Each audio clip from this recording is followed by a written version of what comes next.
নমস্কার, আমি doctor Pankaj Singhania, DM endocrinology. World hypertension day, বিশ্ব উচ্চ রক্তচাপ দিবস এর বিষয়ে আজ আমরা কিছু কথা বলবো। আমরা হাইপারটেনশন বা উচ্চ রক্তচাপের বিষয়ে কিছু কথা বলবো।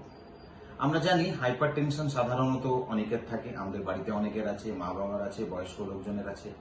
কিন্তু আজকে আমরা যে হাইপারটেনশনের বিষয়ে কথা বলবো সেটা হলো সেকেন্ডারি হাইপারটেনশন, বা সাধারণত যে হাইপারটেনশন আমরা চারিদিকে দেখি না বা মিস করে যাই।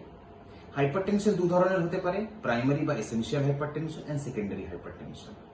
এসেনশিয়াল বা প্রাইমারি হাইপারটেনশন হলো যেটার কোনো কারণ নেই, পরিবারে আছে, মা বাবার আছে, বংশগত আছে, বয়স হওয়ার জন্য হচ্ছে, ইত্যাদি। সেকেন্ডারি হাইপারটেনশন হলো যখন হাইপারটেনশন বা উচ্চ রক্তচাপ অল্প বয়সে হয়, 20 বছর 25 বছর বয়সে, যখন হঠাৎ করে হাই প্রেশারের জন্য স্ট্রোক হয়ে যায় অল্প বয়সে মারা যায়, যখন হাইপারটেনশনের জন্য হাত পা প্যারালিসিস হয়ে যায়, এবং হাইপারটেনশন যখন নানান রোগের কারণে হয়, হাইপারটেনশন নিজে থেকে হয় না। এই রোগগুলো কি কি হলো?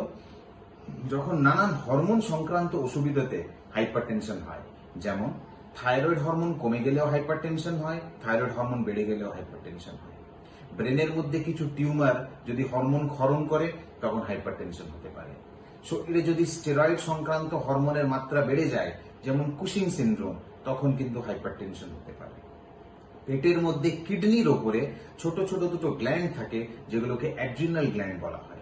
এই অ্যাড্রিনাল গ্ল্যান্ডে যদি কোনো রোগ হয়, যেমন কোনো টিউমার হয়, বা এই অ্যাড্রিনাল গ্ল্যান্ড যদি বেশি কাজ করতে শুরু করে, কিছু এমন হরমোন ক্ষরণ হয় ব্লাডের মধ্যে, যেটার জন্য হাইপারটেনশন বা উচ্চ রক্তচাপ হতে পারে। এত বেশি রক্তচাপ হতে পারে যে হঠাৎ করে চোখের দৃষ্টি চলে যেতে পারে, স্ট্রোক হতে পারে, হার্ট অ্যাটাক হতে পারে, হার্ট ফেলিয়ার হতে পারে, মারাও যেতে পারে।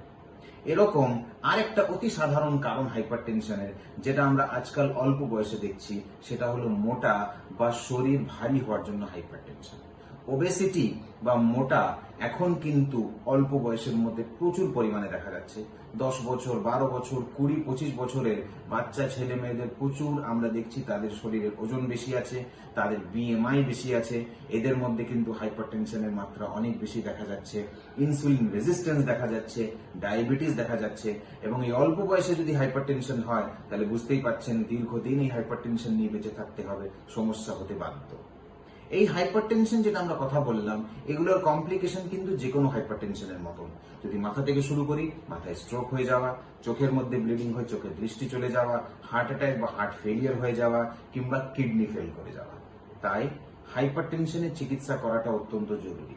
কিন্তু বিশেষ করে যদি অল্প বয়সে হাইপারটেনশন হয়ে থাকে, হাইপারটেনশন পরিবারে না থাকে, অকারণে মনে হচ্ছে হাইপারটেনশন হয়েছে, বোঝা যাচ্ছে না, এবং এই সমস্ত রোগ লক্ষণ যদি হাইপারটেনশনের সাথে দেখা যায়, তাহলে সেকেন্ডারি হাইপারটেনশন বা হাইপারটেনশনের একটা অন্য কারণ থাকতে পারে, যে কারণের চিকিৎসা করলে হয়তো সেই টিউমারের চিকিৎসা করলে, সেই থাইরয়েডের চিকিৎসা করলে, সেই মোটাপার চিকিৎসা করলে হয়তো হাইপারটেনশন সম্পূর্ণ নির্মূল হয়ে যেতে পারে।